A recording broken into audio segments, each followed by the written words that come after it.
What's going on? We have in the house, not just John Hancock, we have the Immortal John Hancock in the house, in the movie dojo, hanging out. Now, mostly this is a movie-based channel, right. And I have some movie questions for you a little bit later, just for fun. Great. Just for fun. But you know what? We have a lot of gamers that watch the channel as well. They watch our channel, and I used to do Let's Plays in the past, and I'm gonna swing it to you towards the end of the video to kind of help motivate me to get back into gaming full time. But I love video games. You know, we have a lot of viewers again that love movies and they love video games and they always watch. And I just want, I just feel like I'm missing something, because I've been so busy YouTubing and doing movie reviews and all that stuff. And I'm just like, I need to get back into gaming. Who else will help me do this to return to form? That's right. None other than the badass, the Immortal John Hancock.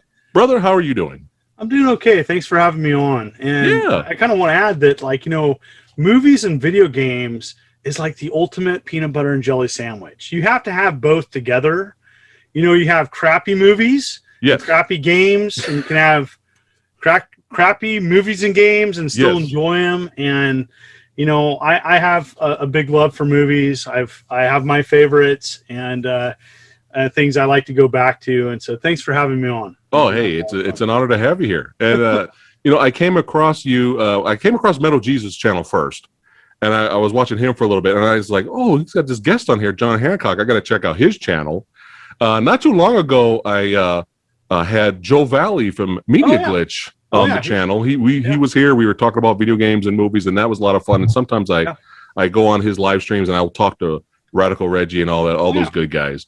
But yeah, I was like, once I found you on Metal Jesus, I was like, okay, let me go to John Hancock's channel, and I subscribed over there. That's right. The Samurai subscribed. That's right. Representing gaming. Right. And I really enjoy your channel. And, congratulations to your YouTube success. I mean, as of right now, you're 102,000 subscribers, which is it's insane. Samurai's working on it. I'm working on it. You got a good channel, and you're going to thank you. Thank you, sir. Just keep it up. Consistency is the key, right? Yeah. But yeah, congratulations on your YouTube success. But your videos are not only fun, but they're very informative. And you have saved me from wasting money on a lot of products. But first of all, before we get into, we go down the memory lane of gaming, before we go down that, I got to talk about your collection. Your collection is insane. It is amazing. It makes my head explode. I don't know what I'm just like, if I was in your house, I would be like this. Like, I just be looking around for like hours. Like, it's just amazing. What a journey. Amazing journey. Yeah. And that was another reason I subscribed to your channel. I was like, holy shit, this guy's collection's insane. And it's keeping growing here. Another thing that I enjoy about your channel is I love your ranked. Let's rank. Yeah, Genesis ranking. Yes. Yeah, I don't see a lot of other YouTubers doing that. I collaborate with John Riggs, and we're part of a smaller YouTube group of creators, and we bounce ideas off back and forth. And I'm passionate about Sega. I've always, I collect everything, but yeah, Sega was like, I'm a Sega fanboy. Kind of like, you had like Nintendo. Nintendo was kind of like, it was very wholesome and very played it safe. Yeah. And Genesis was just a little bit more naughty. Yes. And it was like, it was also, what'd you say? It's fun. Oh, yeah. And so a little more naughty.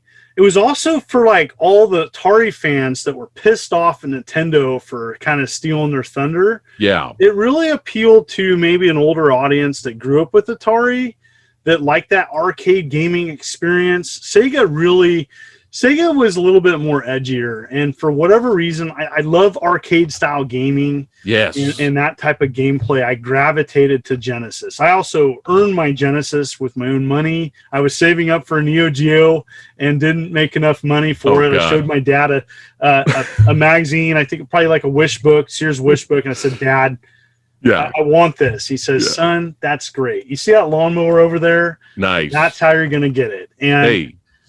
And I worked my ass off all summer, and I saved up enough money to get a Genesis. And I got the Altered Beast combo. This is before Sonic bundle, and that's what I had. Yeah, I was the kid on the block with the Genesis, and I didn't have many games, but the games I got were awesome. And Ghouls and Ghosts, Herzog's Vi. Those were some of my early Genesis games, and I loved it. And there's just too many. There's too many classics. Oh yeah, and really pursued Genesis when the mega collectors in the mid '90s were kind of pursuing other things. Nintendo and the older collectors were pursuing rare Atari.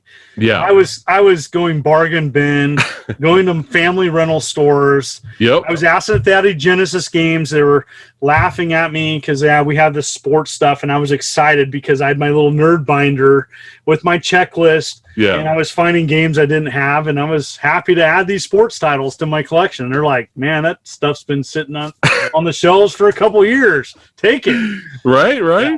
But going back to the Neo Geo. Oh, yeah. That was there was no way in hell I was going to get that growing up. Yeah.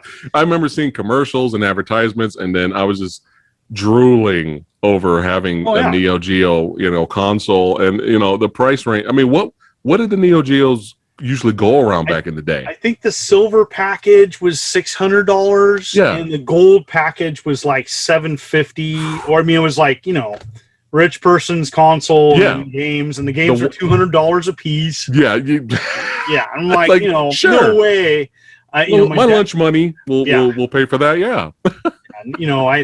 I was happy with the Genesis, and to this day, I love, going back to this ranking video series. The reason why I'm continuing to do it and enjoying it so much is that I'm going back to games I haven't played in a long time, and I'm checking them out, and some are great, and some suck, and some are in between, and some are like, I'll never play that again. Mm-hmm. I'm looking at you, Pac-Man Adventures 2, Pac-Man and New Adventures.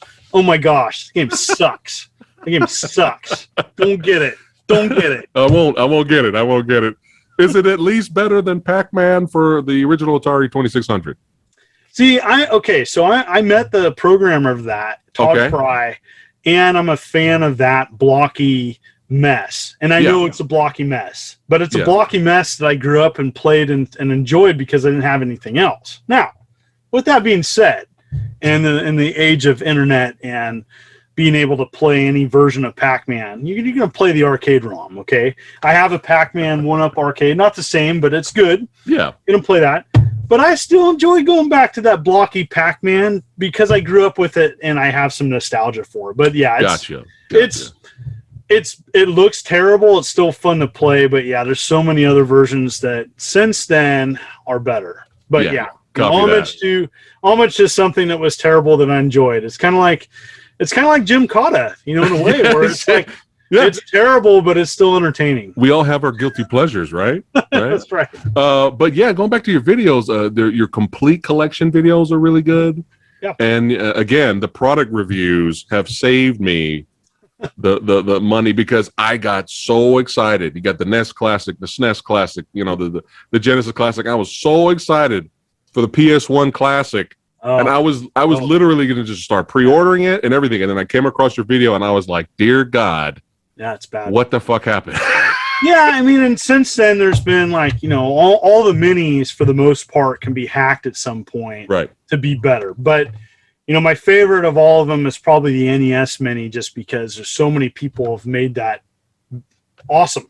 Yeah, it was good. Now you can add 15,000 games to it. And, right. And even the PlayStation Classic, you can do that too. But as a product by itself, Sony, dude, you totally screwed that. Yeah. I think. Do you think they learned their lesson? Sony. You know, Sony, like anything, you know, they tested the waters with that. Are they going to make another one? Maybe. I mean, the PlayStation 5 is just rocking for them. So, right. You know, they're a company and they make good games. I'm a fan. They've made some mistakes, but you know, right now I think they're in good spots. You know, the PlayStation 4 Pro, I don't have a 5 yet. But I've been very happy with their consoles and have they learned?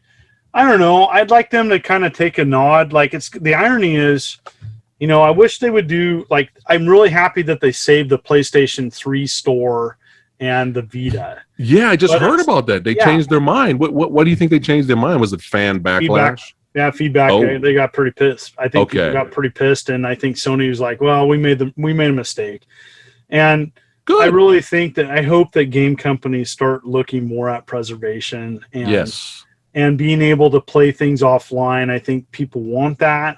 And I think, you know, there's fans out there that just love Sony and love what Sony means to them. Yeah. And hopefully, you know, they can take that feedback and just move forward with making better decisions instead of all right, bottom line dollar. It's a dollar thing. I'm sure that's why they wanted to close it. But, you know, good for fans for speaking up and good for Sony to making a response. Props to Sony. Yeah. So what game or system got you into gaming? You were like, I'm hooked. I'm done. What got you into gaming? Wow. I grew up early, like, you know, old school, getting on the bar stool or getting on the chair at Shakey's Pizza, playing like Space Invaders and like early arcade classics. Like, you know, and then at home, my first home console was a Radio Shack TV scoreboard. So Pong, like essentially Pong. So my first home console that I had in my house was an NES. But I played at my cousin's house, Atari. I got to say Atari and like probably Commodore was like what I played a lot of outside of my house. Now, when we got a Nintendo Entertainment System, that was like, man, the bee's knees, man. I mean, that was like Castlevania, Super Mario, you know, the classics and you know, going too many. That black book, the NES Player's Guide. Yeah. Man, I thumbed that forever. Of like, okay, that looks good. Metroid, Kid Icarus, Contra, Solomon's Key, Rygar, like all the games in. If it was in there, like, whether or not Nintendo paid them off or whatever, like I knew it was going to be a decent game. So I at least tried to rent it when it came to my hometown. Yeah, had a couple rental stores that I normally would rent a game, and if it was good and I didn't beat it, I would save up money and try to buy it. Or I would get suckered by seeing that clearance sticker and saying, okay, I can spend my $40 that took me half the freaking summer to save up and get. Yeah. Or I can take a gamble on a $20 game, hoping it doesn't suck. And a lot of times if we didn't have it to rent in an area from a grocery store or whatnot. Yeah. We kind of just went off of the, excuse me. We kind of just went off of the box art. Box art, or you talk to another kid at school, which only a couple people had one. Oh, that's good, or I like that. Right. And so, you know, I grew up in a rural area, so there was a lot of athletes. So all the athletes played like the Tecmo Super Bowl and the RBI baseball and baseball stars, and they didn't touch anything else. All the other stuff was, quoting them, fantasy shit. So I don't touch that fantasy shit.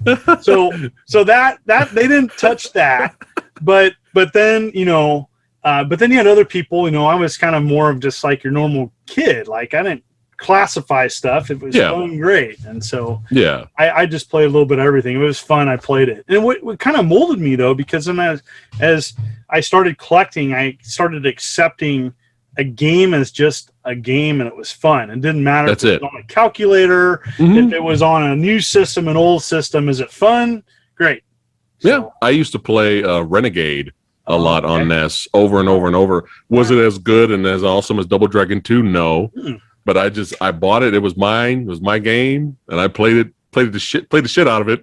That matters though. If it's your game and you bought it, holy cow, good or bad, you're going to play the crap out of it and enjoy it because you bought it. Like ice hockey is still one of my favorite games of all time. Oh, it's classic. That's a classic. And it's so good. I know. In your opinion, though, since we're talking a little bit about the NES, that system literally saved home consoles, right? They gave it life.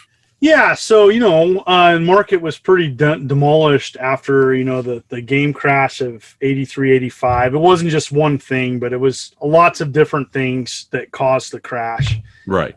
And the NES came in, and a lot of places and people didn't want to give it any faith or hope, and it really just turned the market upside down. They marketed it towards a younger audience. They marketed like toys. Toy. Right. Totally Trojan horse that into stores. And, on top of having good games come along with it, I mean, it just came out of nowhere. It's kind of like, I kind of compare it to when Sony PlayStation entered the market. Everybody thought that it was going to be Sega, the Saturn, and Nintendo. And out of nowhere came Sony PlayStation. Yeah. And I remember, because me being a Sega fanboy, I remember like, oh man, I'm getting the Saturn, son. Like I'm getting the Saturn. And then the more of the Sony stuff I started to see, I was like, man, my decision is kind of getting tough now. And then I went with the PlayStation. But we'll get to the Saturn a little bit later though. Oh, yeah. But arcade memories. Memories. You're what you said it was shakies. You got them on the stool. So my dad was known for being extremely frugal. Yeah. And so he had legendary gripes. So like when it came to pizza, if the toppings didn't go to the end and they weren't like falling off, you would hear him gripe about something for like at least a year. Yeah. Oh man, I'll never go to that place again. They totally chinsed on the toppings there. And like, oh my gosh, we'd go into a place, it was embarrassing. And I have stories about this like nightmares. We'd go in, we'd sit down, he'd ask for a menu if they didn't have it like posted. Yeah. And if it was too expensive, we would do the walk of shame back out. And we would get in our car and drive to another place. We would do that 3 or 4 times. And by then it's like, oh yeah, dude. I mean, most people like, kids are crying, Dad, we're hungry. Yeah, and so oh my gosh, it was a nightmare sometimes eating because of that. Anyway. Yeah. but so like he was pretty frugal.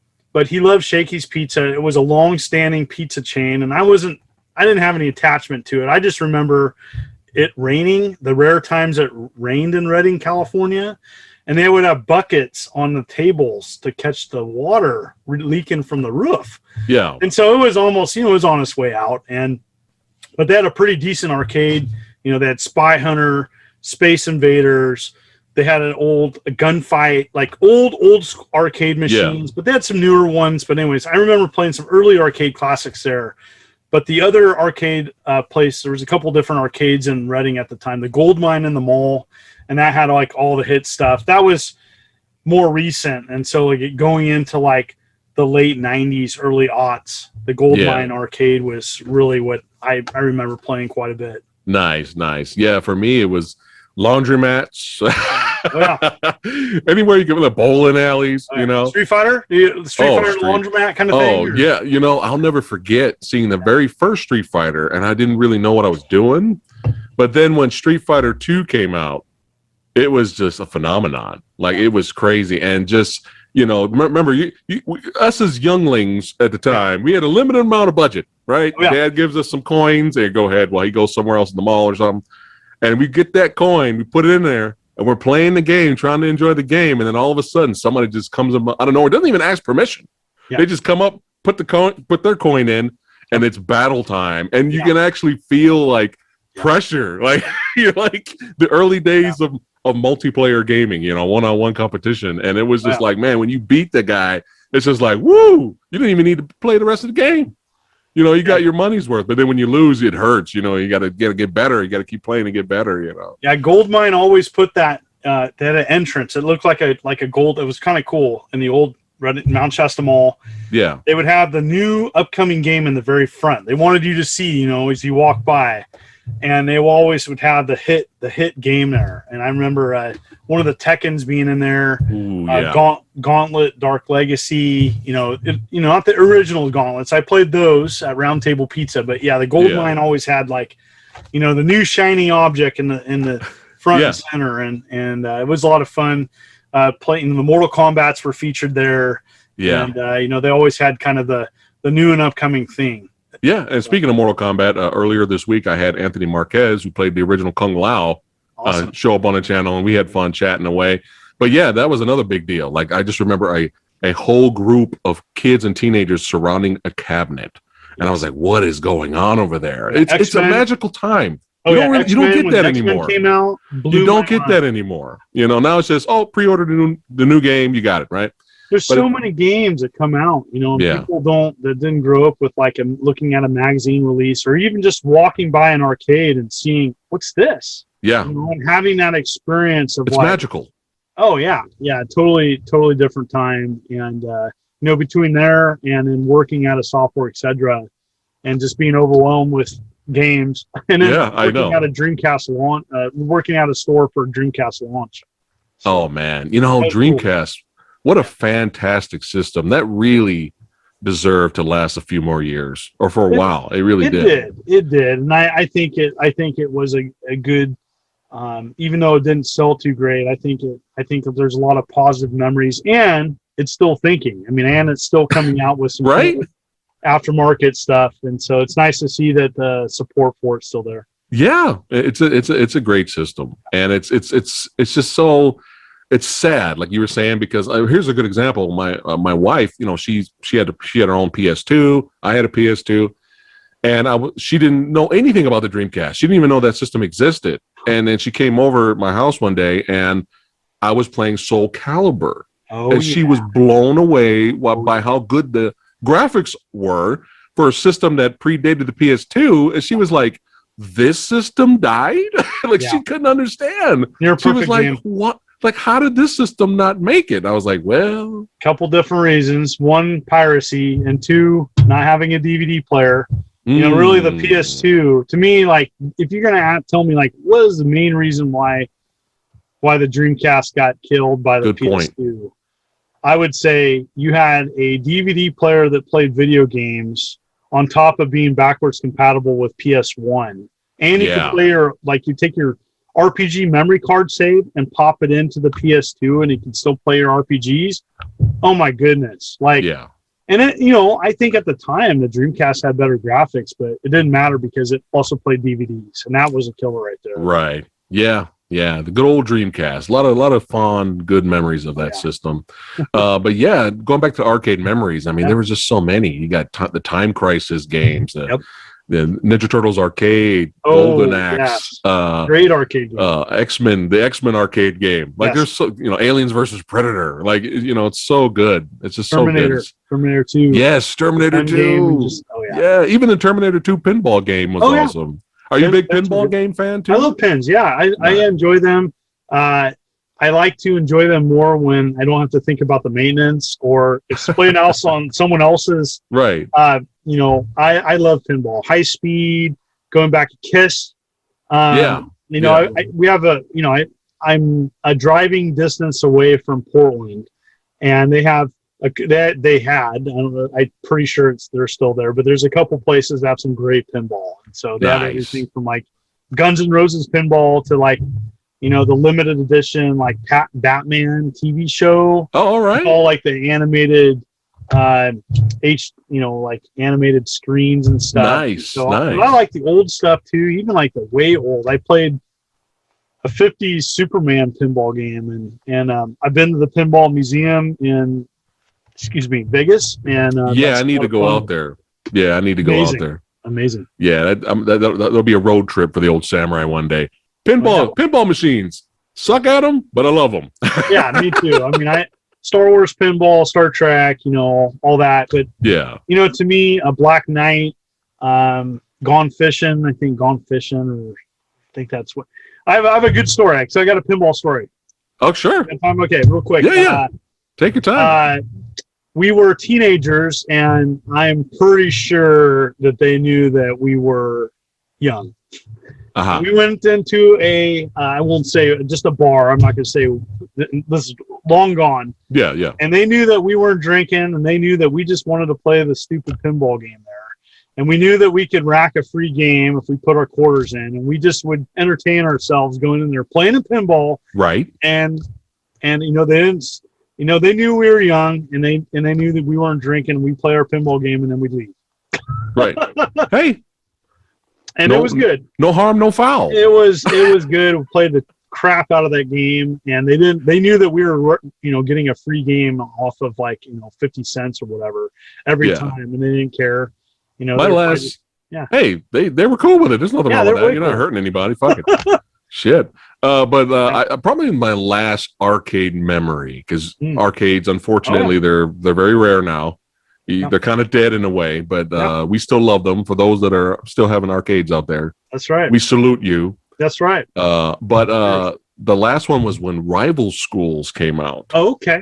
And there was a little group around that cabinet, and I got into there, and I figured it out. I was actually pretty good at it.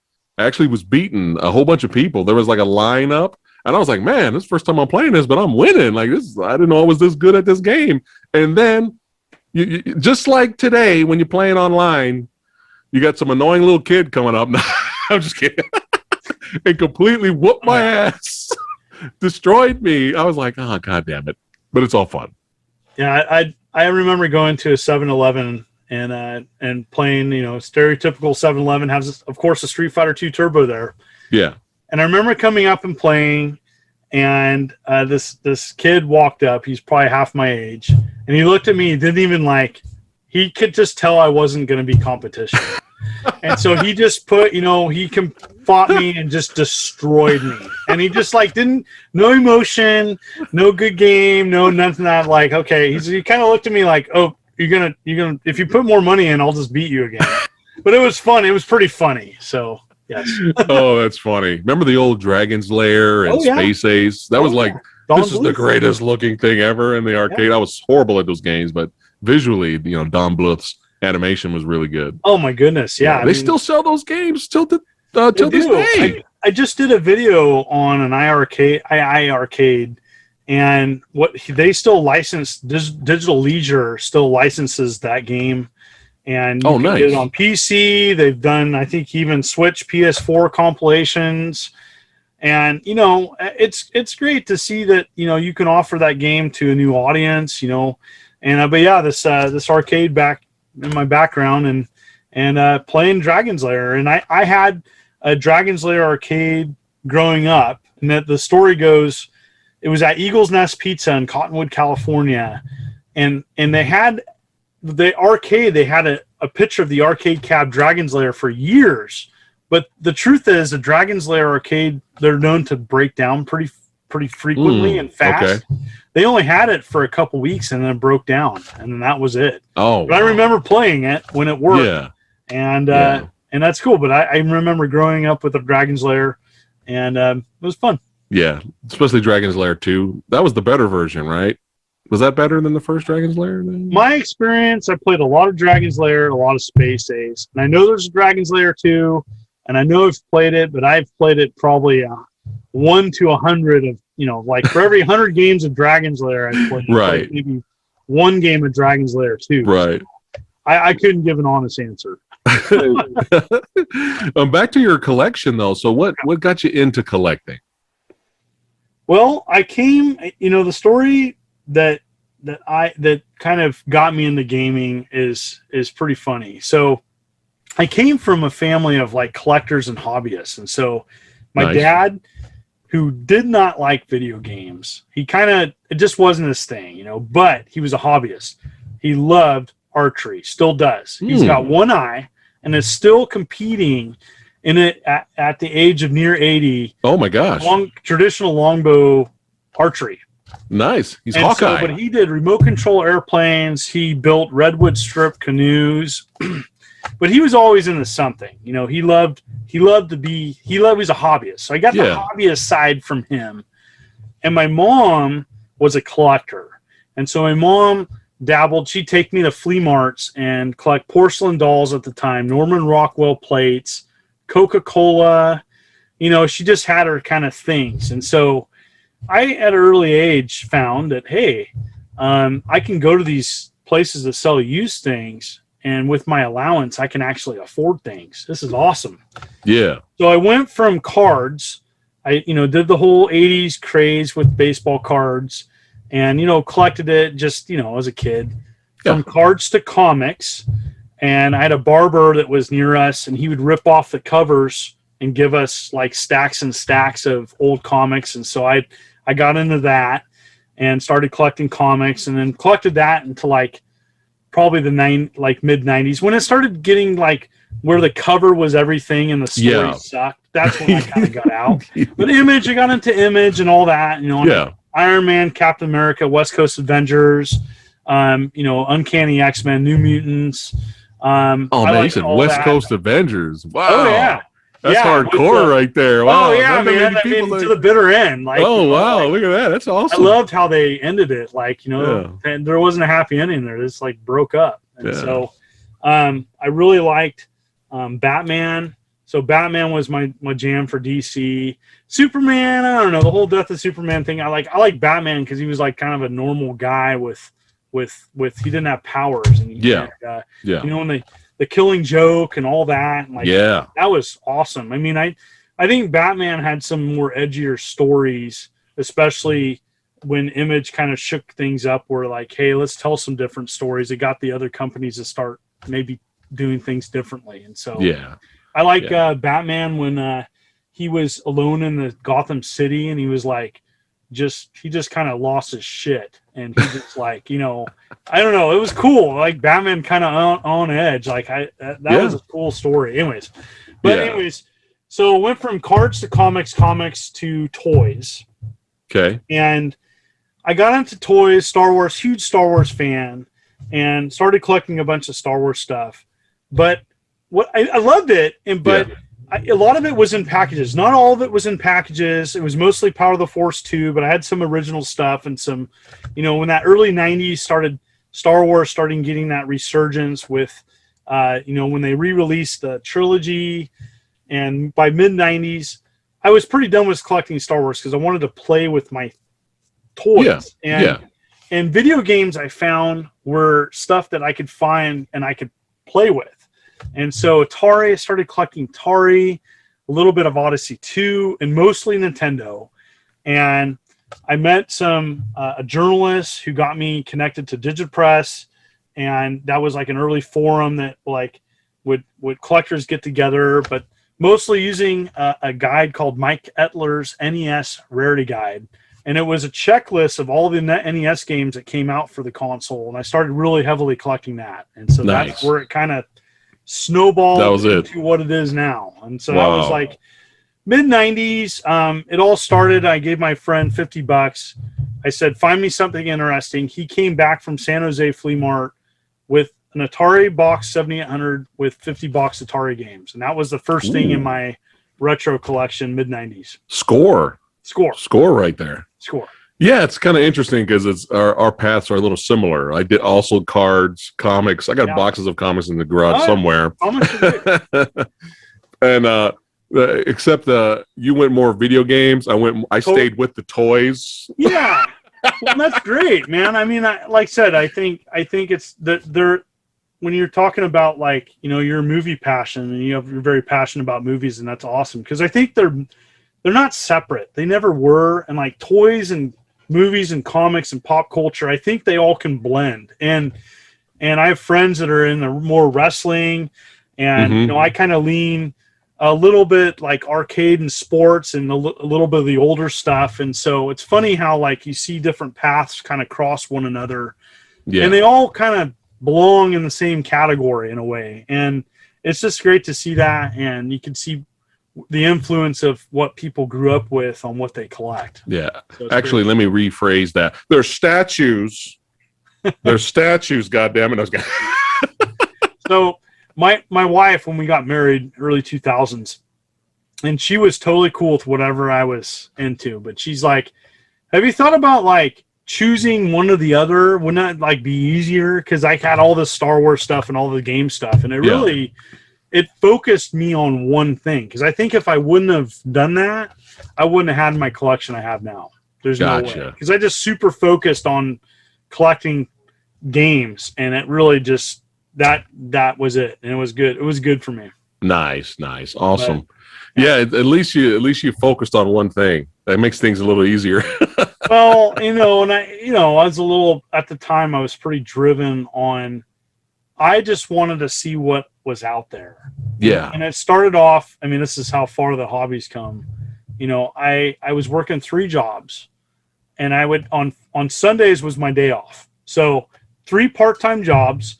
I was at the time, wasn't married, and so I was working at a used game store. I was working at like a group home, a boys group home, and subbing a little bit. And so I was making ends meet, and Sundays was my day where I was like, good. And so I'd take $20 to $40, and I would go to the flea mart, and I would just kind of hunt. And it was fun. And so I was always finding stuff. And between that and working at a games at it was a game store, but it was more of a movie place that sold video games. Gotcha. And so we, was blessed to have a job there and was able to, work there part-time, and it was fun. It was easy. I was going to school, as well in that mix, and it was good to work around. Nice. But yeah, back to me, it's movies. Everything became movies. Blu-ray collection is pretty insane. Awesome. But yeah, it's fun. It's fun. Like you said, games and movies is your passion, and movies is my passion as well.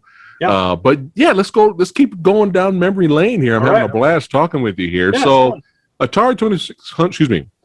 The Atari 2600 with the wood grain edition. Worship the wood grain. That's right. That was my first console, and I played the shit out of Mrs. Pac-Man and Combat. Mrs. Pac-Man. Combat was addicting. Me and my friend just played Combat all day. Bullets? You ever curve the bullets? yeah. It's just too much fun. What were some of your favorite 2600 games? Oh, now you're talking. Okay, so Berserk. Was always one of my favorite, and I just there's something about that game. It's just kind of cool. I can just get into zone play. Missile Command, played a lot of Missile Command. Demon Attack, Atlantis. I was a big Magic fan. Like everybody, Activision was awesome, and they made some amazing games. But Magic was kind of like the redheaded stepsister of Activision, but it was almost just as good, and they had some amazing games. And so I played the crap out of Demon Attack and Atlantis. Defender. Defender. I played a lot of Mario Brothers on the 2600. Chopper Command for Activision games. They made play the crap of that. Trying to think of what else. Those are the big ones. That's the big ones. Played Pac-Man. Was Berserker is Berserker your favorite game of all time? For 2600, yes. Favorite game of all time is Robotron 2084. Nice. So nice. I have it right here. Oh, there we go. We're getting exclusive look. So this was one of the original 50 games when I told my friend to go pick up something. Look at that. And this is it. This is That's one of awesome. the, it's got a little love there. It's got a little damage, but I love the 7800 version of Robotron. And what's cool is you can play with 2-player, and so you can have one person control the character and the other person fires. Nice. So yeah, it's a lot of fun. Nice. So I never had a Master System. Apparently, I heard it's actually a good system. It's just the advertisement of it over here in the States was putrid, and especially with the box. I remember the box art was horrible. Do you remember the wrestling one? Yeah. Where the guy was holding his own decapitated head. Like, what is happening? Yeah. Terrible artwork. Great console. Okay, so it's legit. Oh, yeah. Oh, yeah. So, if you go to other countries, it was flipped. Like, Master System was a lot more popular, especially in, Brazil.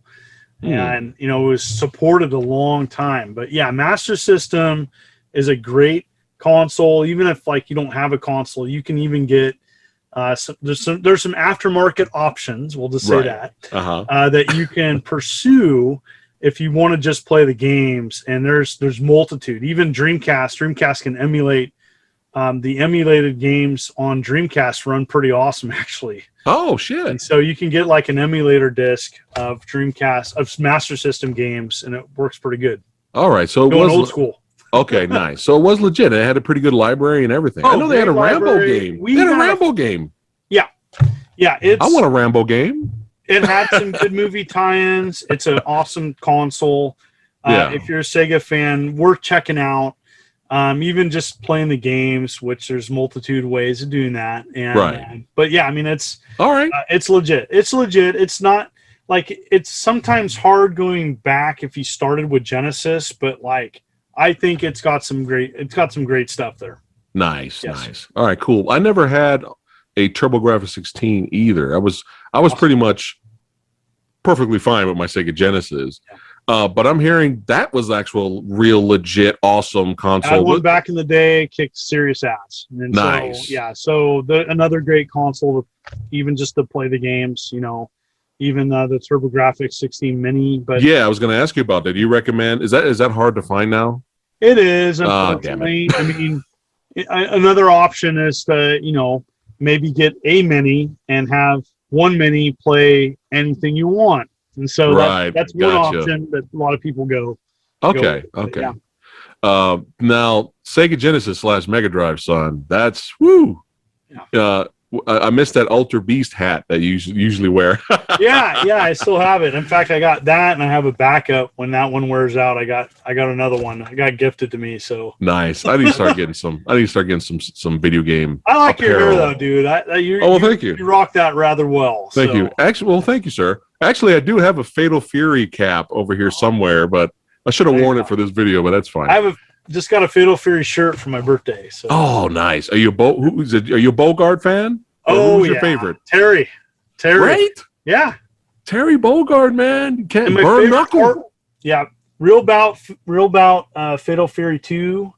When it just shows him and he's kneeling with he's taking the blood off his mouth. Yeah. Someone's stomping on his hat. Yeah. Dude, that's the coolest artwork. Yeah. Yeah. I saw that poster somewhere and I was like, I want that. Cool. But yeah, that was I've been a Terry Bogard fan forever. So. Right? Yeah. I can't help it. I even have a terrible cosplay. I got a thrift store windbreaker and did the irons, the white star on the back. That's it. White gloves. That's all you need. Speaking of the new King of Fighters game that's coming out soon, a lot of people it's getting some buzz. A lot of people are excited about it, and they're saying that finally Andy Bogard's a badass. Yeah, I was like, oh shit, I might have to check that out in the future. But yeah, Sega Genesis. Here's my little Sega Genesis story. So, I got pneumonia.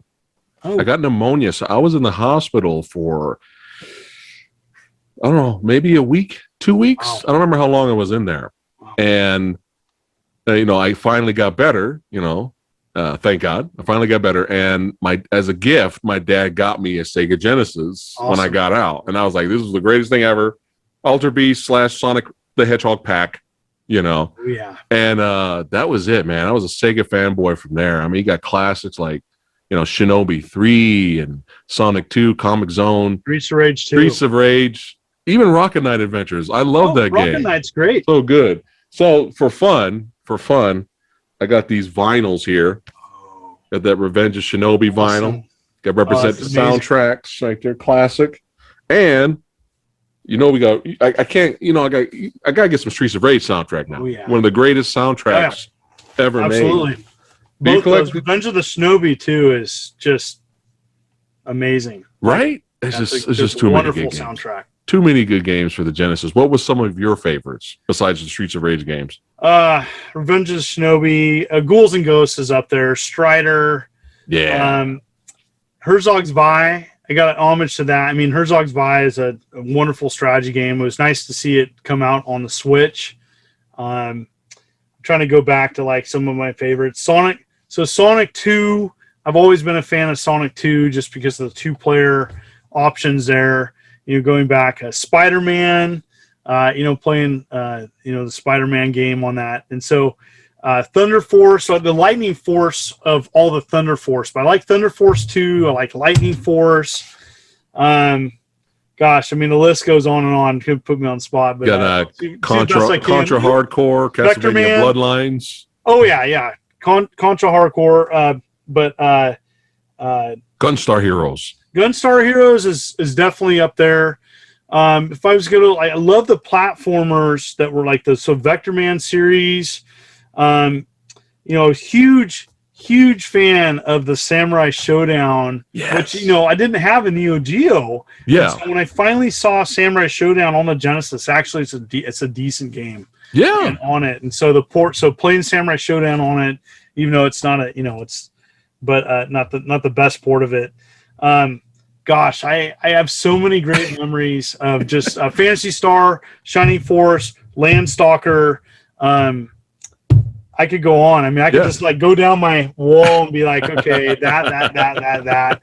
But those are the big ones, Yeah. Really, Shining Force 2 was a big one. Shining in the Darkness. But I gravitated towards the arcade ports. Ghouls and Ghosts was top 3. Street Rage 2. Yeah. But Revenge of the Shinobi was an early. I had the version 2 that had like the Batman. Oh, the real version. And the Spider-Man, Rambo, Godzilla. Yeah, Rambo 3 was another one. I loved Rambo 3. Yeah. That was a fun game. I played that quite a bit. So I grabbed RoboCop versus Terminator later on. Yes. That was a wonderful game. That was so violent. I was like, this is amazing. I liked it. But Genesis, it's dear to my heart. It really is. I have the Genesis Mini, and it's too, I don't know how many times I bought the Sega Genesis, what do you call that? They released it on PS3, like the collection, the same game. Sega Genesis Collection, Sonic's Ultimate Genesis Collection was a good one for 360 and PS3. Yeah. The newest one's good, but it's like, it's like you probably see this in movies a lot. So something comes out, they re-release it, but the fans that grew up with all the different versions like, wait a minute, it doesn't have this. It doesn't have this. It's missing that extra, or it's... And so, Sonic 3 being a culprit of kind of like a casualty of, licensing, music licensing or something. But it's good to see that they're still coming out with compilations. I kind of want Sega to make more compilations of like their arcade stuff, of their Master System stuff, of their Saturn stuff. I mean, they have so many Saturn games. Like people would want to play that. I want to play Guardian Heroes. Yeah, it's Guardian Heroes, right? For Saturn. Yep. Oh, yeah. I never played that. I saw that. I was like, that is me. It's just 2D beat 'em up hack and slash with amazing graphics. God damn it. I want to play that, but the arcade games, especially with all these downloadable arcade games now. Like not too long ago, one of my favorite arcade games is Sunset Riders. Oh yeah. And I downloaded that off the PlayStation Store. So it's kind of like, come on, Sega.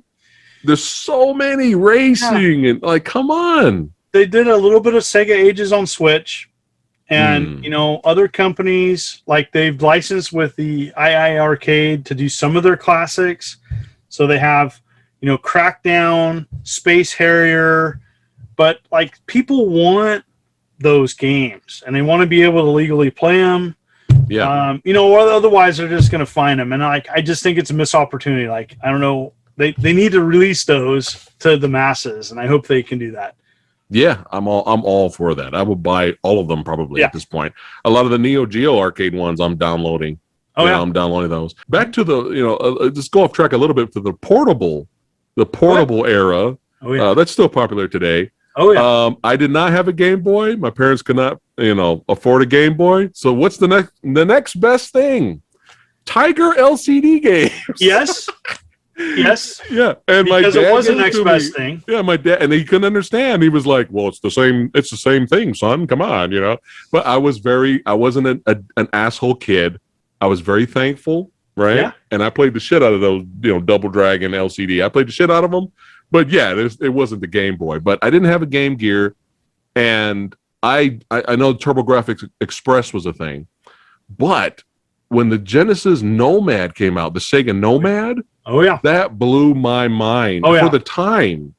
I was like, you mean to tell me you could just take your Sega Genesis cart, plop it in, and you just play Sega Genesis games on the road? Like, that was like, for the time, I was like, but it was so expensive and they were hard to find. Is that why it didn't really, succeed and financially, is because it was so pricey?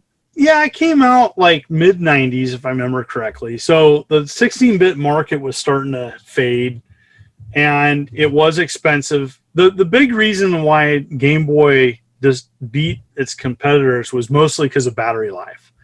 That battery life at the time, Game Boy, it didn't look great, and that screen was black and white, monochrome, but it could last such a long time on batteries.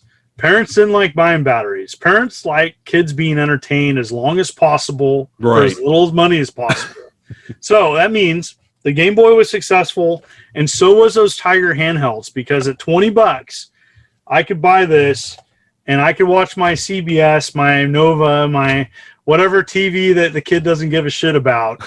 And you're going to play your game and you're going to be merry. And so but there was some good Tiger LCDs. Now the Gauntlet Tiger LCD is pretty good. Oh, shit. I actually enjoy that rather much. And so that's one that doesn't suck, but there's some good ones out there. And they've made a comeback recently. Yes.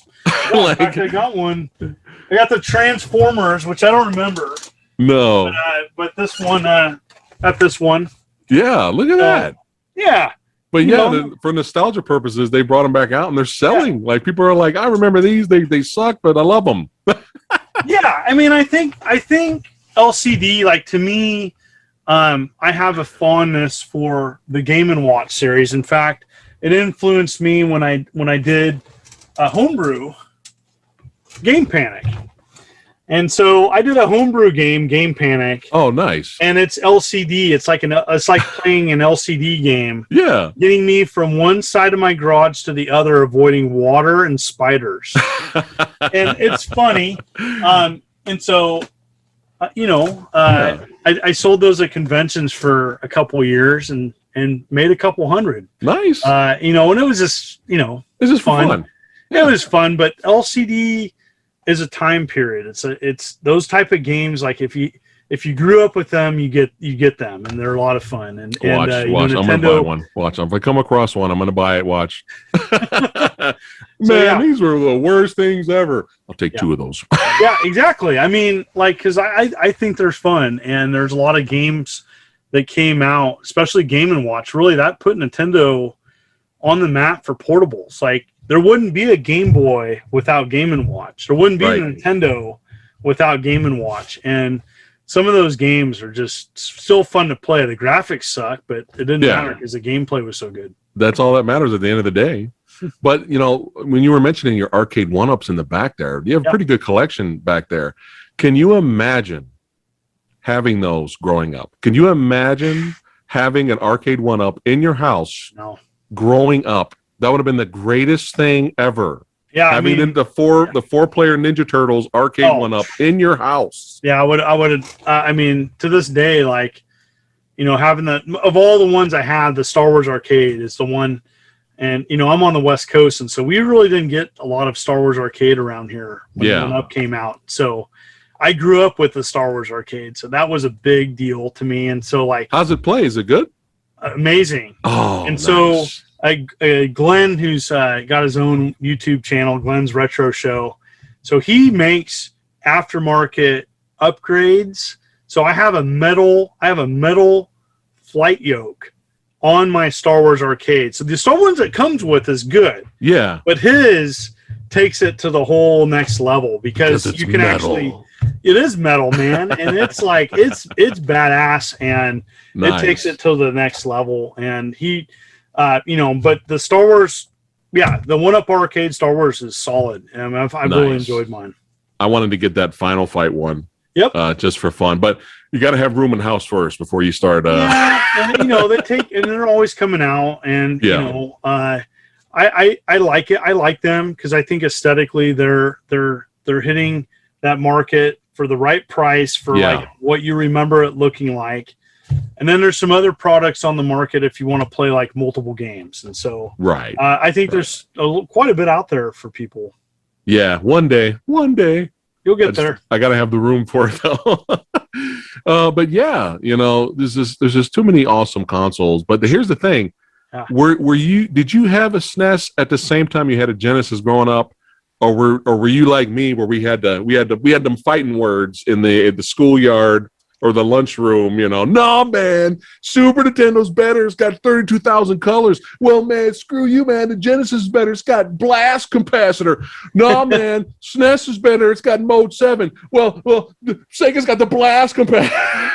So I was more in the category of, oh, you like video games? We can be friends. Okay, yeah, we're good. Because it was kind of like jocks versus nerds. Nice. But I was a nerd that played sports, so I was kind of like the happy medium. And so that's me. I was a long-time ball player, and then I got into Pop Warner, and then in high school I was a 4-sport athlete. And my arm hurts every day to remind me. And so but I was really I really was a nerd that played sports. And so I grew up with having an NES, then I earned my own Genesis.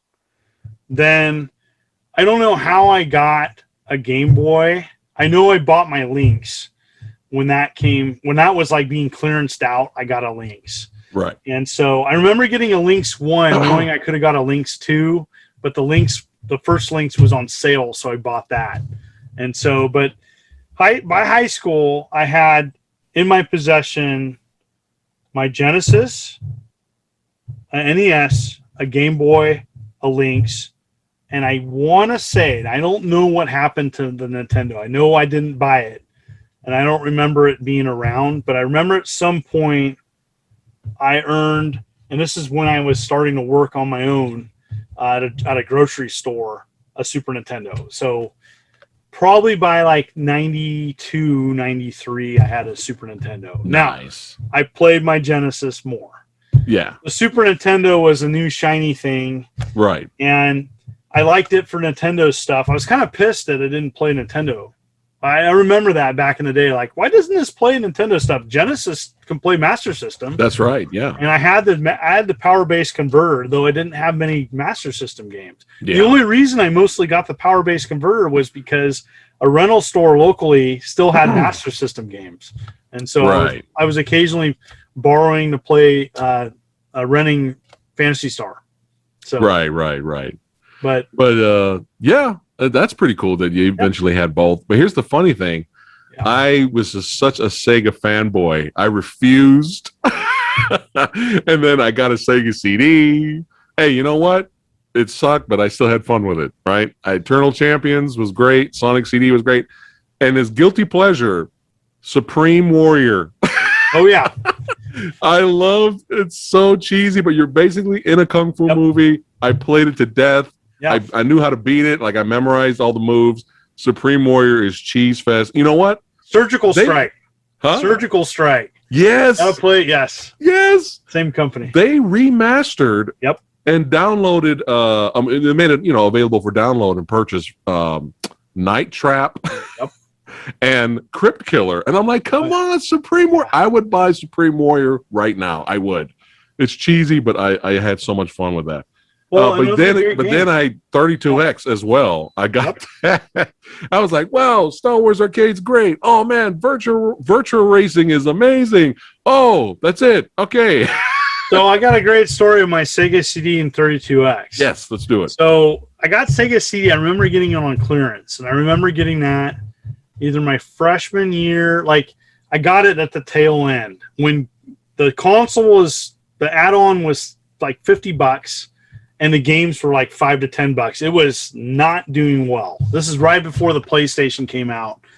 And I do remember getting a 32X when that was on sale. And I remember regretting that. But I remember getting Star Wars.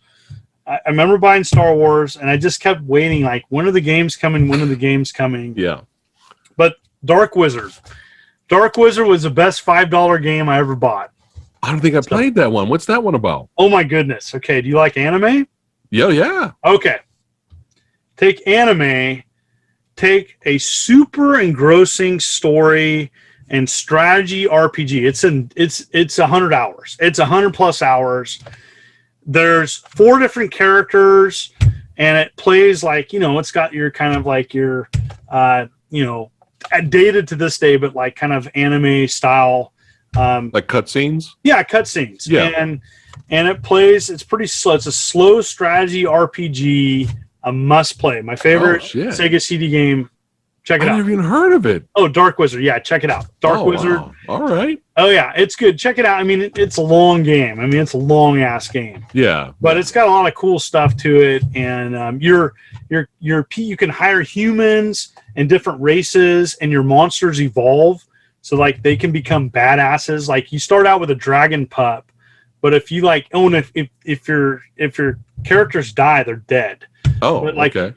But if you're the vampire, you can like revive people. Oh man, there's like you can play the bad guy, you can play a good guy, you can play like a lawful guy, and the music, depending on who you play, if you got like a real upbeat kind of Christian sounding music, if you're the good guy, and then if you're a vampire guy, it's more sinister. So yes.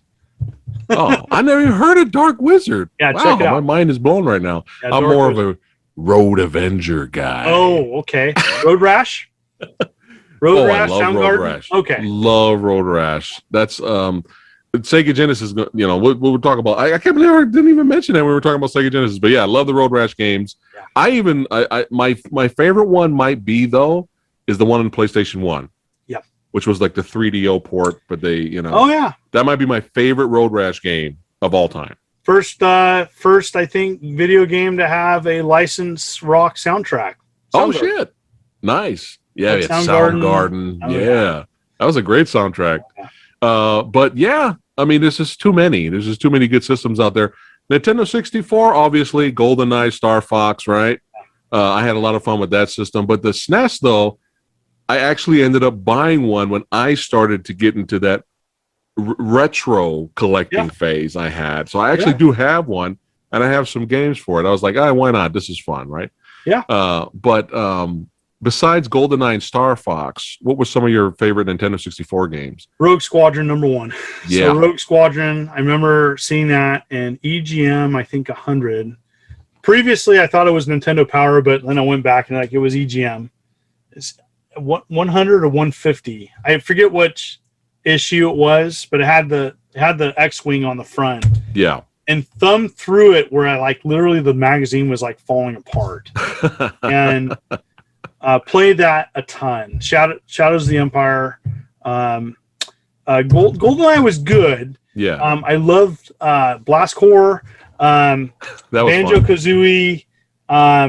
I really anything Rare made was really good. I really got into Perfect Dark. Yeah. And kind of the tail end.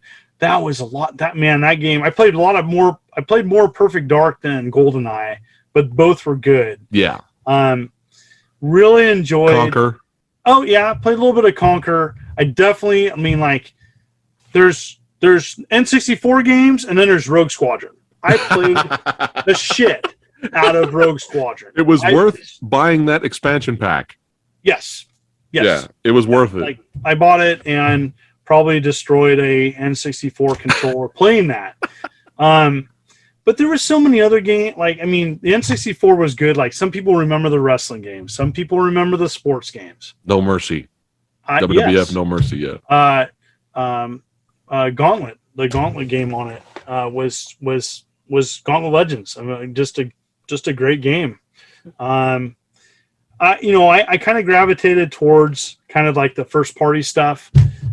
Really, Mario 64. I played a lot of that. Mario Kart, but really Rogue Squadron. So Rogue Squadron's phenomenal. And speaking and keeping it Nintendo and keeping it Star Wars, Rogue Leader for GameCube, son. Man. Day one purchase. I bought a GameCube on the day one with my Star Wars tie-dye shirt from a company that was making them back in the 90s. I was just screaming Star Wars. I came in, I went to a software, etc. I bought a GameCube and I bought Rogue Leader. And I went home. I took days off work at the time to play that game. Yeah, as you do. That game blew everything out of the water. It still looks good now. Yeah, and the then graphics on the GameCube for that game still look good today. Yeah, and then in Rebel Strike, you could play the game 2-player with better graphics. Yeah. Yeah. which is nuts. Yeah. It's an amazing game. Yeah, that's just phenomenal. Rogue Leader was great. Did you have any other favorite GameCube games? Oh, geez. Yes. So I played a lot of Cubivore. I actually bought a Cubivore when it came out. Of Okay. all things, like before it was pop, like, I love the Phantasy Star version, the GameCube version, Phantasy Star Online. I played because it was offline and 4-player. Played a lot of Rogue Leader, the F-Zero GX. Played Dope. a ton of that. Dope. Definitely played Pikmin. Really loved that series. That was a lot of fun. Animal Crossing, played a lot of Animal Crossing on GameCube. Okay, I'm gonna get this wrong. Is it Odama?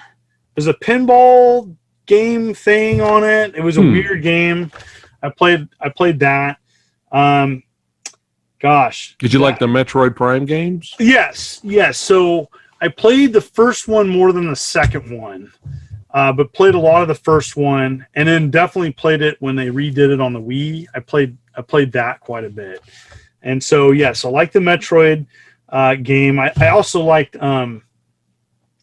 Okay, was it Eternal Darkness? Yes, a little bit of that. Okay. I liked it, but didn't play it enough to like get creeped out and scared. Gotcha. But I remember it being pretty good.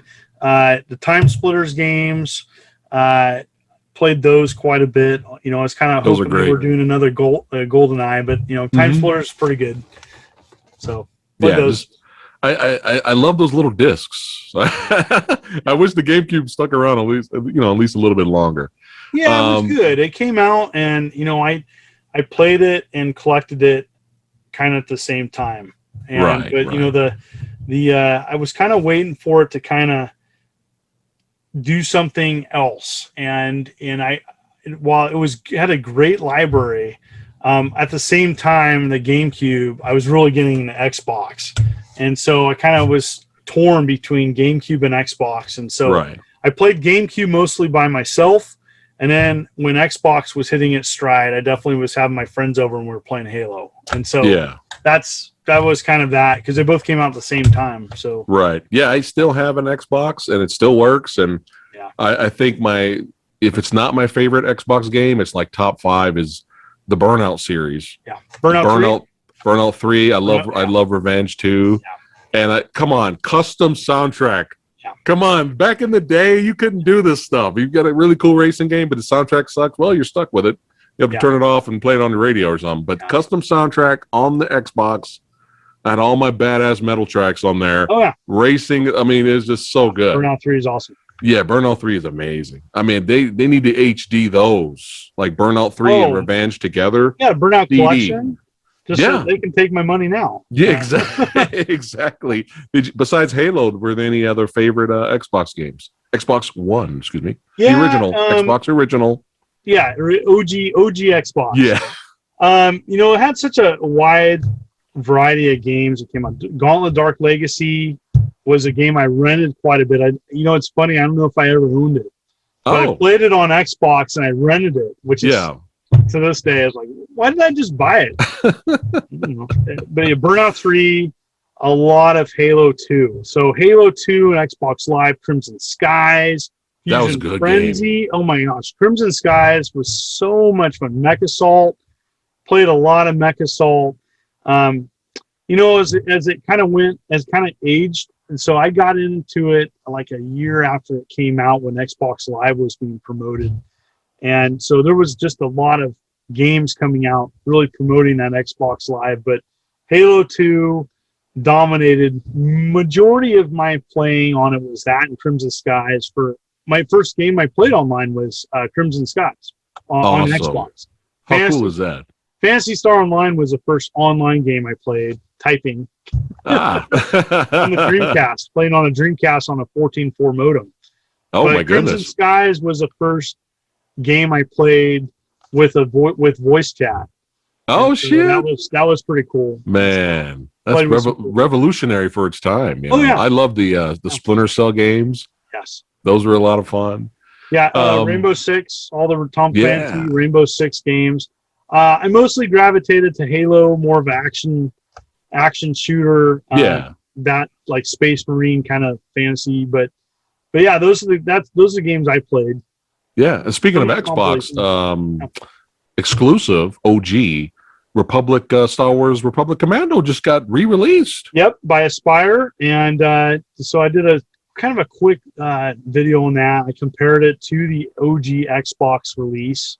How is it? It's kind of funny because, like, you can take an original Xbox disc, you can put it in an Xbox One or, any current Xbox console, and it looks amazing. Like, it looks really good. It runs 60 frames and just, it's great. So you don't really need the new one? Well, if you have a Switch, so the reason Aspire is offering Republic Commando on a PlayStation and Switch consoles. That's the big thing about them is they're taking a Windows or a PC game and an Xbox game and offering it on different consoles. Gotcha. The downside on the Switch version is the frame rate's just a so-so, but it looks great. Okay, that's all that matters. Plays great. Cool. It's a wonderful Star Wars game. The other Star Wars game, Knights of the Old Republic, played the crap out of Knights of the Old Republic, and never beat it, but played a lot of it on original Xbox. Nice. Yeah. PS1 Tekken 3 for me. Oh, that was my game. Now. Yeah, that was the game that we solved debates when I had a roommate in college. Tekken Ball. I played Paul Phoenix. Played the crap out of Paul Phoenix, and we would just go. We'd play that in Gran Turismo. So yeah, Tekken 3, Gran Turismo, and that was our weekend. Nice. That sounds like a great weekend. But there's so many good games on the PlayStation 1. Final Fantasy 7, Metal Gear Solid. It's insane. Yeah. The library. Yeah. And little did we know PS2 would be even better. Yeah. I mean, it's insane. God of War, of course, for me, the God of War games, that was my shit on PlayStation 2 and PlayStation 3 and PS4. But Freedom Fighters. Yeah. That is a dope game. That's one of the most dopest action games that nobody talks about. Yeah. You can system link that, I think, too, if I remember correctly, on Xbox. But okay. But yeah, I want to say they made that. I want to say it's one of the system links. I think they made it for GameCube as well. But yeah, Freedom Fighters is a good game. It's so good. What was some of your favorite PS2 and PS3 games? So PS2, Tekken Tag Tournament. So I was a Tekken 3 fanatic. So Tekken Tag came out. It was an early game, and played that. Metal Gear 3. Was it Metal Gear Solid 3? Snake I played Eater? a lot of that. Gran Turismo 3. That was a game that like sat in my console for like all the time. Yeah. You never could 100% that game. There's so much there that I just played that all the time. And so, a lot of the arcade compilations, so they came up with like Midway Arcade Treasures 1, 2, 3. I really gravitated to they made a Sega, they made 2 Sega compilation games. So any of those like 10-in-1 or 20-in-1 Atari Anthology, like the PS2 was kind of like, you go to a good buffet and like it had everything. It may not have the best food, right? But it had the best variety. And that's why the PS2 destroyed its competition, because they had every category, every type of game. And I kind of went to like more arcade style games. Capcom Classics Collection 1 and 2. Got that. I did a whole I did a video on like all the arcade compilations for PlayStation. There's a ton. There's like isn't there like a Samurai Showdown collection? There's a Samurai Showdown anthology. Yeah. There's a the Tecmo one was on Xbox, but there was Midway. There's 3 for Midway. Taito Legends. Yep, that was another one, right? 1 and 2. It's just Namco Museum had a really nice compilation on there. They even had a Super Monkey Ball Deluxe, which had 1 and 2. That was a Sega game. It was kind of fun. Yeah, and here's another one of my favorite games was the Lord of the Rings games, Two Towers and Return of the King. Those were great movie tie-ins. And The Warriors was one of my favorites. Yes. That was great. Yeah. So a game to check out if you haven't already is God Hand. Oh, I do have that. Okay, you got God Hand. Okay. Yeah. That's a lot of fun. That's over the top. That's me. Yeah. Fist of the North Star type action, craziness. Yeah, God Hand's good. Yeah, God Hand's a lot of fun. But it's funny because with all the technology and all the great graphics for all these new systems that's out there right now, we could literally just live off the PS2. If we had no other video game console and we were stuck on an island and we only had the PS2 and its library, we're good. Yeah, I mean, the thing about that time period is the entire game was on a disc. There was no DLC. Oh, you're not getting 3/4 of game. You're not getting a finished game. There wasn't typically. I'm sure there was some updates with some online stuff later. Preach it. There was just the game. Yeah. And that was it. And you didn't need anything else. And I think there's something missing of that era, because when the game came out, it had to be pretty awesome and it had to be pretty much bug free, or the bugs, people would find them later. But like, I don't know, like I missed that time period. And we don't have that anymore. We have games that come out that have day 1 patch, day 3 patch, day 0 patch. Yeah. Have they fixed Cyberpunk yet or no? No, they have. I mean, they've made it better. And so I was going to do an update video. Okay. But since I got an Xbox Series X, I'm waiting for them to do the Xbox Series X version. Oh. And because everything you see it was made on previous console. So they don't even have like the updated graphics for next gen.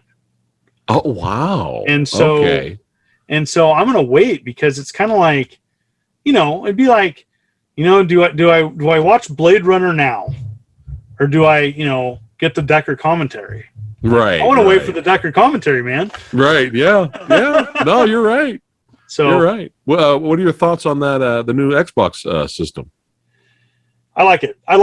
I have no time for it, so I want to do a video saying, hey, this is all the great stuff I've checked out on it. And the truth is, between YouTube and my day job, I haven't had a lot of time to really delve into it, but I've been happy with it as a media device. Nice. As a Blu-ray, as a, playing media, watching my new Mad Max, or streaming something. I've been happy with it. I definitely don't have time to have both. You were talking earlier about like the days of having one or the other. I definitely feel like I've always been invested in Xbox.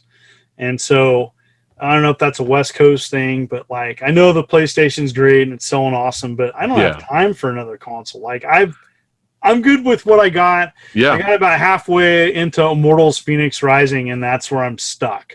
Because I don't have more. I mean, that's an amazing game, but I haven't. That's what I'm hearing. Haven't touched Valhalla. I mean, and that's like stellar, and that's just sitting on my shelf, like waiting for me to, play. Yeah. And so I need to get into that. But I mean, between watching good documentaries and movies and games, on YouTube and my job, I have no time. Yeah, exactly. Exactly. So, hey, but all that matters is that you're gaming and you're watching movies. Oh yeah, that's all that matters. But going back to we were talking about the whole download nightmares thing and the DLC thing. It's like, here's a good example before we move on, and I don't want to keep you too long because I know you're really busy. But I invited my buddy over and I said, "Hey, bro, I got the newest Call of Duty game. Come over. I just bought it, bro. I haven't even opened it up. Come over. Remember when we used to game back in the day, Call of Duty? We used to Modern Warfare 2. We used to do that. Modern Warfare 3. Yeah. I invited him over, popped the disc in, and it had to update. Had to do the downloading for the update and all that bullshit. And we're just sitting there like, waiting. And it was like one of those really extremely long downloads. That it killed any momentum or excitement we had. It just killed. And we were just like, all right, so, and then we just ended up playing another game that I had downloaded, like a little arcade game we played. And we just had fun with that until, and then he went home, but it just really destroyed Like, they're just so happy. Like, yeah, dude, remember the good old days, Call of Duty? I just got the newest game. Put it on there. Oh, 6 hours, huh? Okay. Yeah, it's that to me just, I mean, for the time of some of these games loading, I can play a game. I mean, that's why I still enjoy Pac-Man. Yeah. I can play a game of Pac-Man in the time it takes a game to load. Yeah. Or you know, something simple. But yeah, that's why I like some of those indie games and the smaller games, just because they don't have any of that crap. You know, it's more of like kind of a throwback to the classics. But I like, you know, I like the intense graphics. You know, I have a nice TV. I'm really enjoying, you know, the Series X.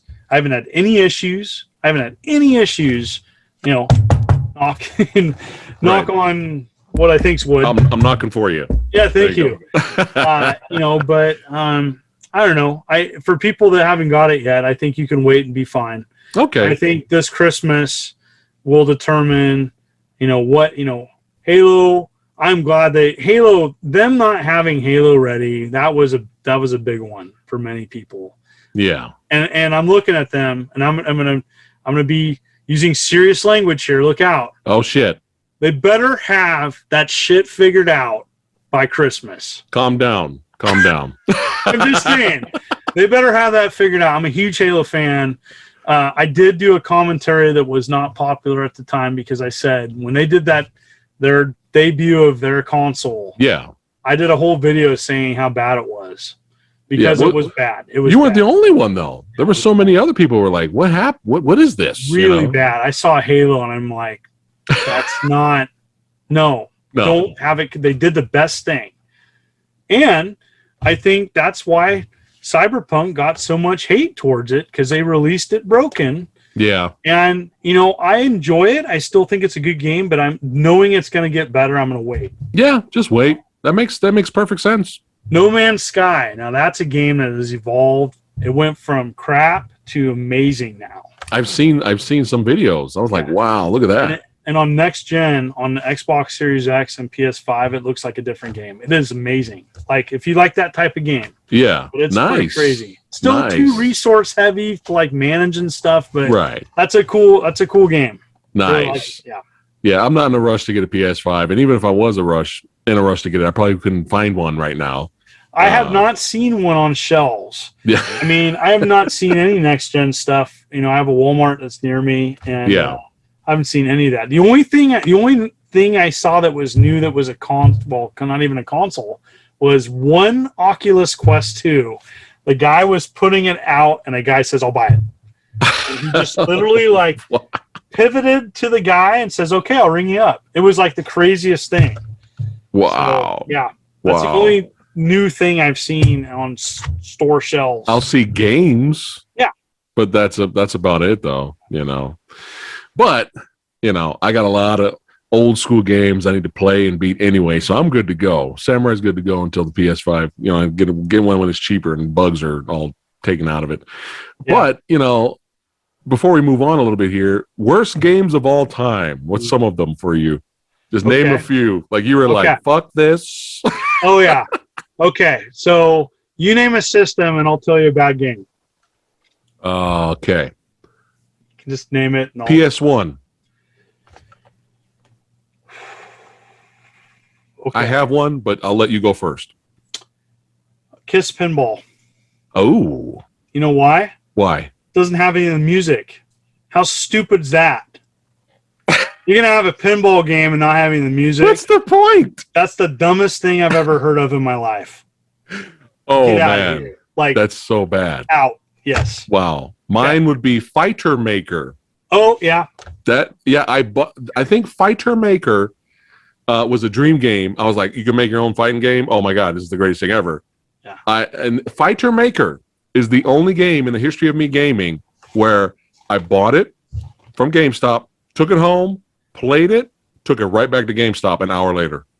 I've never done that with any other games. Yeah. I really hated Drake and the 99 Dragons. Oh, I heard that was terrible. Xbox game. It is terrible. Shadow War of Succession for 3DO. Okay. One of the worst fighting games of all time. Oh, that was like released on a 3DO. Deadly Was that Towers, the one where the tattoos would attack, or no? That's another arcade game. I think. No, that was an arcade game. Right. Shadow War of Succession looks like it's just not. It looks like 30% done. It is really bad. Really like tragically bad. Carmageddon 64. I mean, Superman 64 gets all the the attention. Carmageddon 64, done by the same company, is just as bad. Wow. And so that's really bad and tragic. How about Genesis? Okay, so Genesis, Street Smart's pretty bad. Street Smart's up there for like, okay, you know, half a good name and an F. Pac-Man and New Adventures, pretty bad. Just on just a bad idea. Yeah, like Bill and Ted. Not Bill and Ted. Wayne's World. Oh yeah, Wayne's World. I'm trying to think of. There's some other ones. There's some unlicensed stuff. Earth Defense. And there's some like unlicensed games that are really bad. A couple of the Wisdom Tree games are pretty atrocious. You know, Barney. Yeah, actually, I got a funny story about the Barney hide and seek game. So, I was testing an early @Games console. It was the one that looks like the Sonic, and they wanted me to test every single Genesis game on it. And I said yes. This is like, I don't know when that came out, but I said I had every Genesis game. I said, good, we want you to test every Genesis game on it. Yeah. I stuck Barney in and killed the system. So I don't know. I mean, it was just because the thing was a piece of crap, anyways. But my god! I killed it. Barney killed the @Games Genesis console. Enough said. Yeah. I'm trying to think of some other ones myself, but I mean, there's some bad ones. There's some bad. There's so many. My mind is blank right now. But yeah. But yeah. Go ahead. Oh, I was gonna say. Here you go. Oh, here we go. Worst game, all right. Okay, this is one of the worst games of all time, and this is Mythicon Firefly.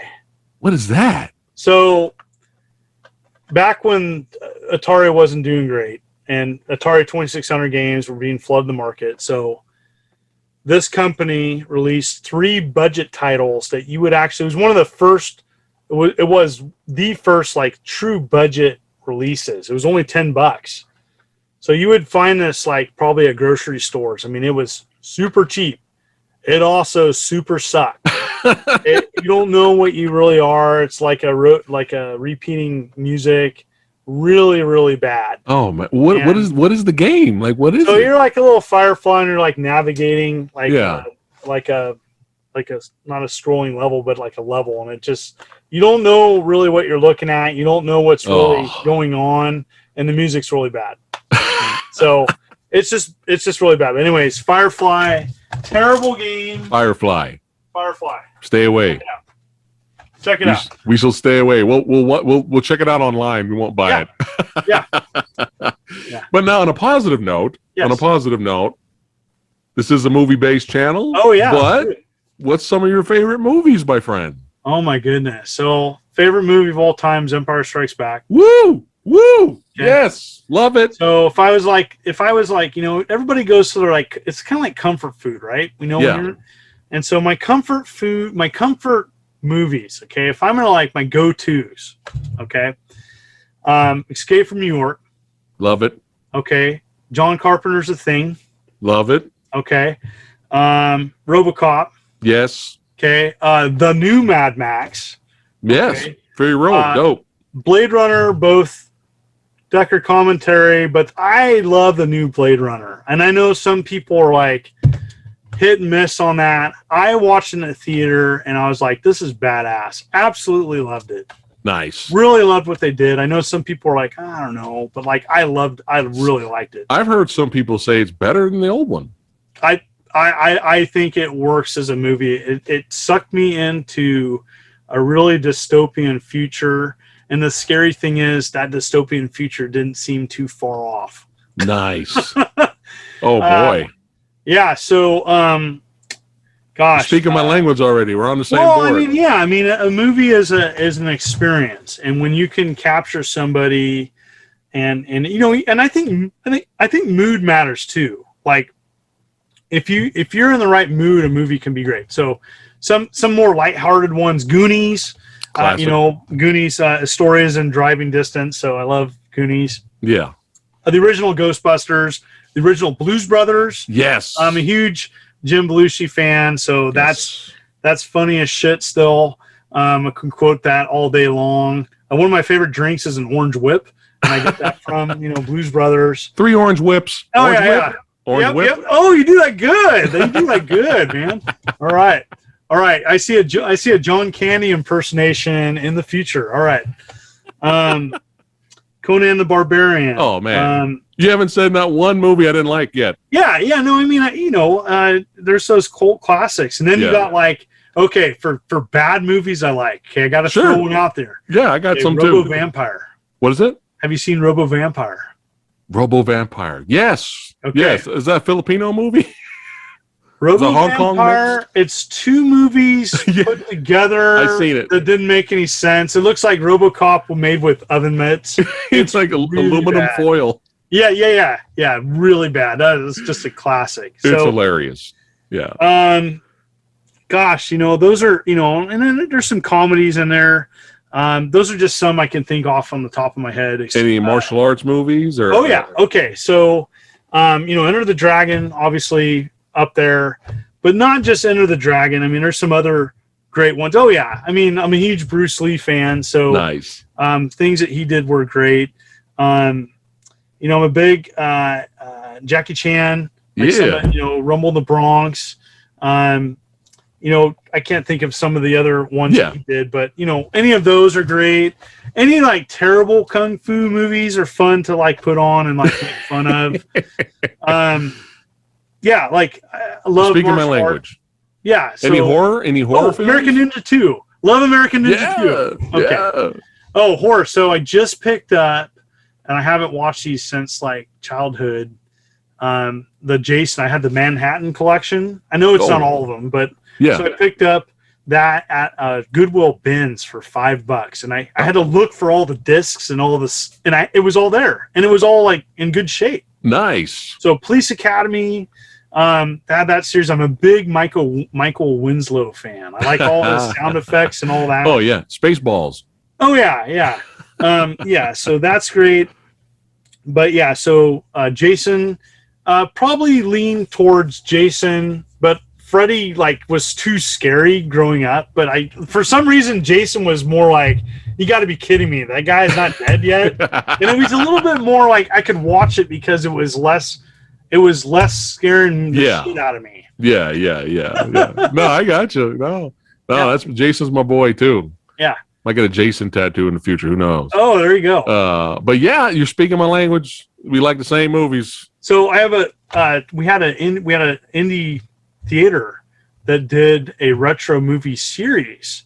All right. We had the gal that survived from the first Jason, and she did a Zoom with, this is before pre-COVID, of course, but like, but she did a Zoom and like live, and she was like selling her Crystal Lake wine or whatever, but it was cool hearing her stories of the time.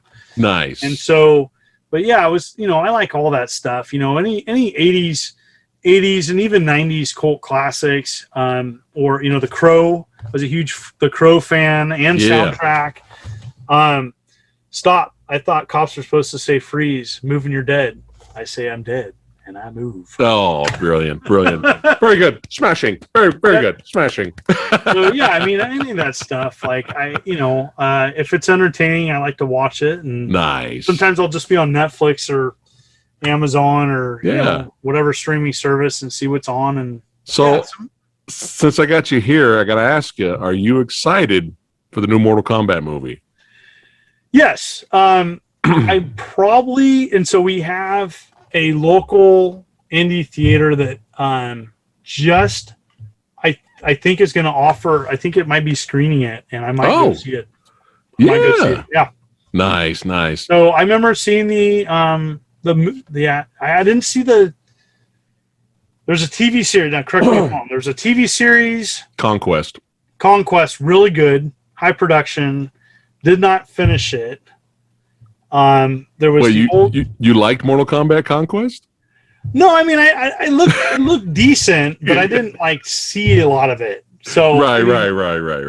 I'm part of it is like I'm seeing it from a distance, not being like a hardcore fan. Oh, gotcha. Like, okay, gotcha. Yeah. I remember the '90s films, and the guy from the Highlander was in it, wasn't he? Christopher Lambert. He was Raiden in the first movie. Yeah.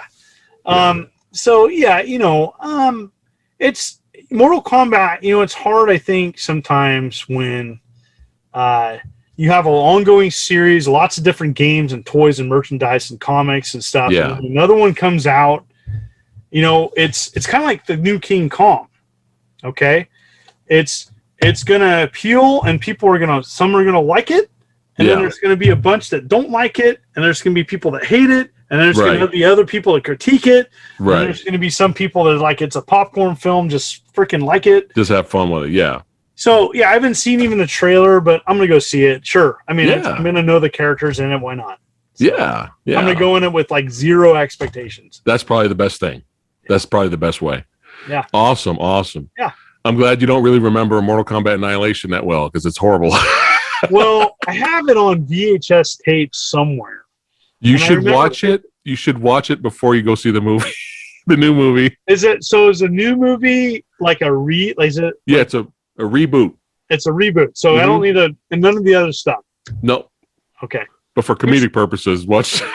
Is anybody okay? So watch Annihilation for comedic purposes. Okay, yeah. Because is that the first one or the second one? The second one. The second one's bad. Remember? Oh, right? It's unbelievably bad. Like as soon as it starts, you're gonna go, wow. And here's the crazy thing: I didn't know this. The movie cost $10 million more than the original, and I'm like, where did the extra $10 million go?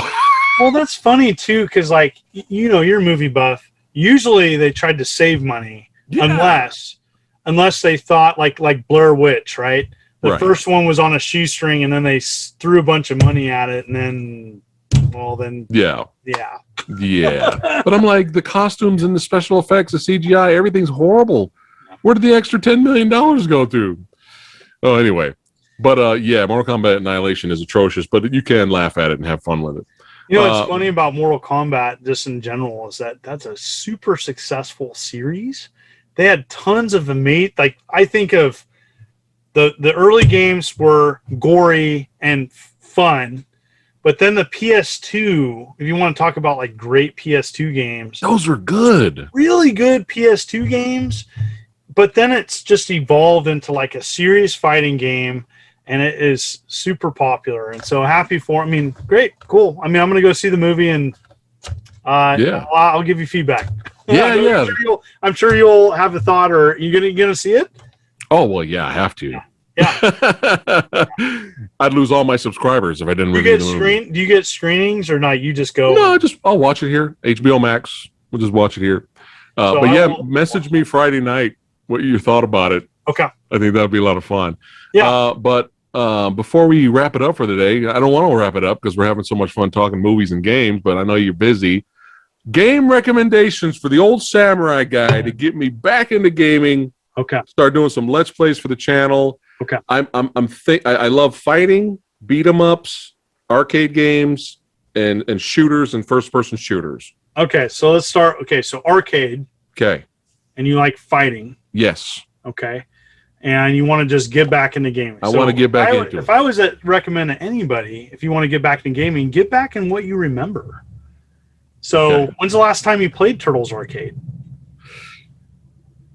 A very long time. Turtles Arcade, Teenage Mutant Ninja Turtles Arcade is wonderful.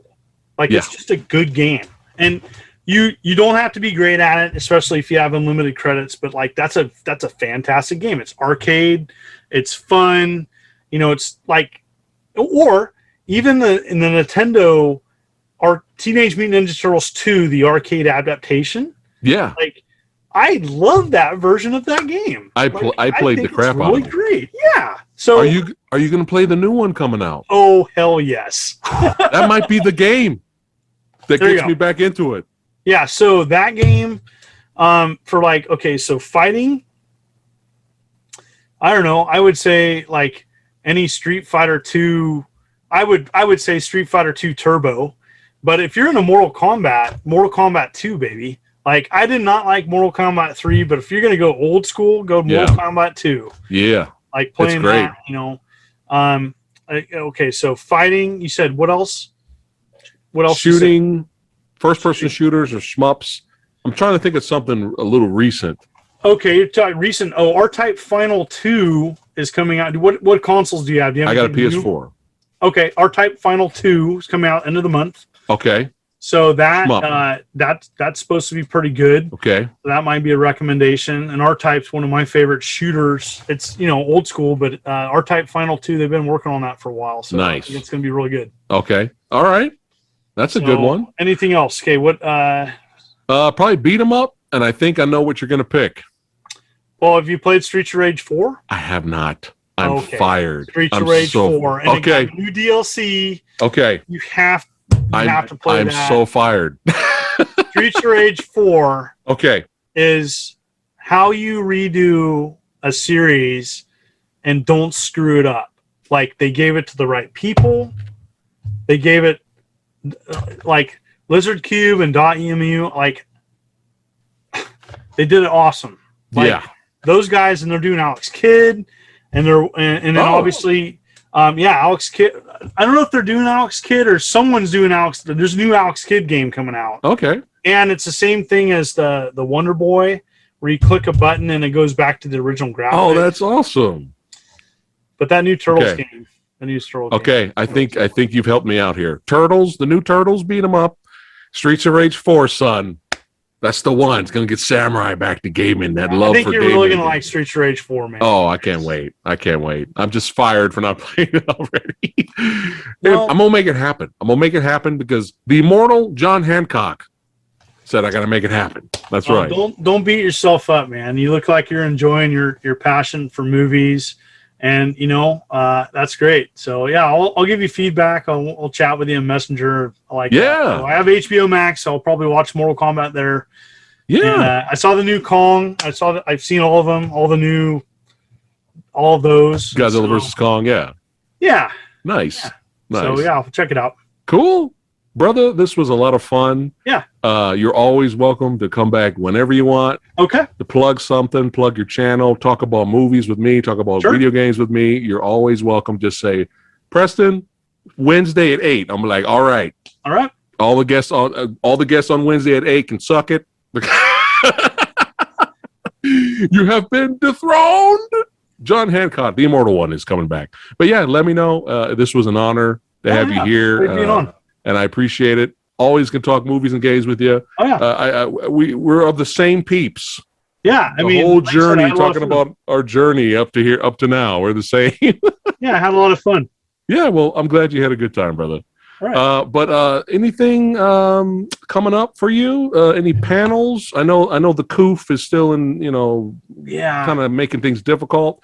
Any appearances or panels in this year, or it's hard to tell right now? Probably, I had a couple local shows. I got invited to a kind of a local like swap meet, and that, I don't know, it's kind of tough right now. The one I really wanted to go to is an outdoor event called 64 Bits or Less. Okay. And it got canceled like almost everything else, and it was an outdoor gaming festival. I did a video about it a year ago. And a friend of mine runs it, and it's wonderful. But I'm really looking forward to going to like a gaming event like that. I think smaller conventions are going to have an easier time kind of coming back. And I'm hoping that next year we're going to see kind of things get back to normal. We'll have PRGE, which is in my backyard, not my backyard, but driving distance. And so I'm really excited about seeing PRGE canceled this year, but hopefully back in 2022. So, all right, nice. So that's the next one. I'm probably I'm sure some other conventions are going to reach out to me.